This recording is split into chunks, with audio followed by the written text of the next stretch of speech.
This is an NFT that was sold for and made this guy, Logan Paul, $765,000. Here is another NFT that was sold for and made this guy, Snoop Dogg, $3.9 million. Here's an NFT collection that was sold for, which made this guy, Tom Brady, $1.3 million. And then there's you and the rest of the market, trying to figure out how these people are getting rich trading this stuff, trying to figure out what the hell even is an NFT, trying to figure out, is this stuff just some scam, or are we really in the early phases of something revolutionary that will take off and change the world in digital space forever?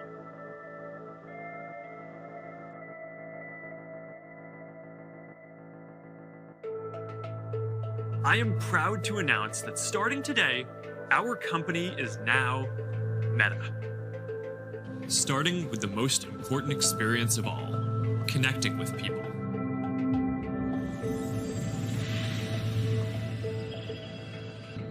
Imagine you put on your glasses or headset and you're instantly in your home space. It has parts of your physical home recreated virtually, it has things that are only possible virtually, and it has an incredibly inspiring view of whatever you find most beautiful. Well, to answer that, we need to take a quick look at NFTs and go over how exactly this money is being made and how its value is being determined. NFT sales topping $4 billion in the past month, according to new data. In the first 13 days of the year 2022, we're looking at $3 billion worth of trading volume. Quite a lot. Some of it's speculative, but again, holding up right now. Simply put, NFT, or non-fungible tokens, are digital assets that are either unique or rare. NFTs can be unique objects. There really is no limit to what an NFT can represent. The NBA has used NFTs to represent video clips of highlights from basketball games with NBA Top Shots. Valuation is driven by scarcity of supply and speculation. Buyers also buy based on its perceived value to them or what they think others will perceive its value to be in the future. One of the problems is when you invest in one of these NFT projects, this isn't like a stock or piece or share of a company that has to report quarterly earnings and you can see their balance sheet, income statement, and cash flow statement and view their financial history for previous years and make more educated buying decisions based on real data and financial history and math. No, this space is different. It's more closely related to gambling or rolling the dice. When you invest in one of these projects, incompleted websites, inflated floor prices, overhype, incompleted or no roadmaps with no real vision for the direction of the project, these are all things that are not uncommon for this space. But one of the biggest downfalls to NFTs is its poor regulations and laws surrounding them. I would tread carefully, Mr. Sheldon. Well, how carefully should I tread? Because apparently I just killed 2 people, and you were about to let me walk right out that door.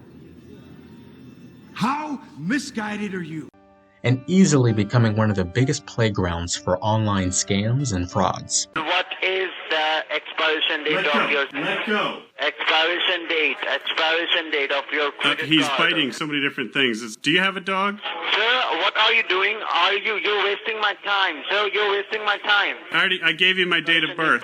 Expiration date of your credit card. Let's go in a bit deeper here and have a look, shall we? According to a couple of studies, rug pulls alone took in more than $2.8 billion worth of cryptocurrency from victims in 2021.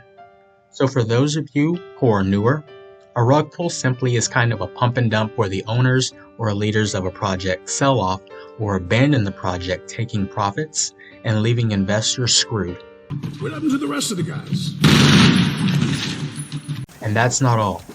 It's estimated that over $14 billion was lost to similar or other scams in this space as well during this time frame. Now some of you are probably thinking, well, it wasn't my money, or that will never happen to me, I missed the part where that's my problem. or those people were just fools, I'll do better research. The problem with this is that a lot of these projects that end up taking a lot of money from investors is that they start off or give the appearance of a real regular project. Now, I'm not saying that all of them do, but some are very good at disguising themselves, making them very difficult to tell the donkey apart from the horse. Okay, so what are you saying? That I should just avoid this stuff altogether because some people got ripped off? Not necessarily. There are some instances where it can make sense to get in on some of these projects while minimizing your own risk. Let's explore that. If your goal is to buy these NFTs or pieces of art because you love it and want to hold on to it or keep it for some self-satisfying reason, that's perfectly fine. But if you are the other majority % of the market looking to buy and trade or resell these NFTs for profit, you might want to continue down this road with me. I believe that there are some good projects out there to be a part of. It's just going to be a bit hard finding those diamonds in the rough. But from doing some research, if you do decide to get into this game, there are a couple of ways to minimize your risk. Look to either be the person on the whitelist. The nice list? Ooh, the nice list. I hope you guys are on it. I hope so too. Yeah. Or the person buying the floor. Usually whitelist spots are giveaways or rewards for completing certain tasks or being a great follower of the project. Buying the floor is a great way to minimize risk, making it a bit easier for you to get out of the project in the event something was to happen. What kind of advice do I need? What kind of advice can you give for people who are deciding, I don't know what kind of floor to get, I don't know, and that kind of thing? Absolutely. When you're choosing new floors, you want to buy on quality, not just on looks. You know, that's kind of with everything in life. You know, quality is so important in life, and you got to think about where your lifestyle is at. Also, finding NFT projects with some sort of functionality outside of the art itself also can aid you if you choose to ever use it or potentially sell it later down the road. NFTs that actually have some sort of function, whether it's in the metaverse or producing something of digital value to other people or players, will most likely tend to hold its value or appreciate in the long run, assuming the project or game it's involved with does well.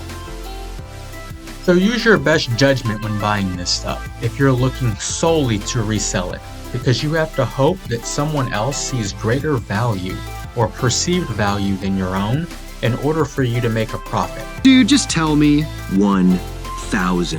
$1,000? It's a rare out-of-print VHS, a piece of film history. It's a piece, all right.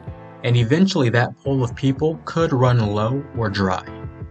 On a more positive note, I do think there are some great projects out there to be a part of and some great opportunities to make some serious money in this space. If you're able to find and align yourself with the right projects early enough, but just remember to always do your own research and buy with caution and stay safe, guys.